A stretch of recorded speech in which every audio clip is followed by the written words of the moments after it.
Okay, me and Tiff have a plan. Because we're starving on this diet and shit, and we're so tired of being good, there is a Little Debbie's truck behind us, see? See that Little Debbie's truck? Hit the brakes now, Tiff!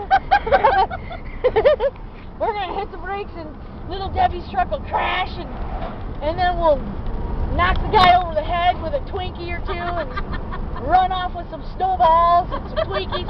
And so as soon as he cues, oh wait, are those Little Debbie's? I don't think so. Those are Hostess. God dang it. There goes my plan. Okay, oh wait, we'll get some zingers. Yeah, some zingers and some little coffee cakes, and we'll roll in them on the grass. And we'll be like rolling in the Twinkies. Oh, okay. I'm trying to drive. And it's curvy too. Stop, quick! There's that Little Debbie's truck. Curvy roads. Here we go. Alright, hit the brakes. Did he tip over?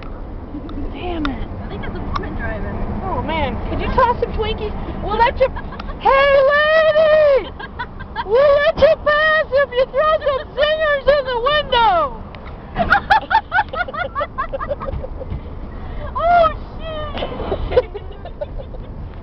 That was worth a try. I should have brought my gun. You can tone up your abs by laughing, you know that, right? Okay. I should have brought my gun. Damn it. I would have. You can blow out a tire. Two fat chicks hold up a Hostess Twinkie lady. I'm gonna piss myself. Cause they're hungry.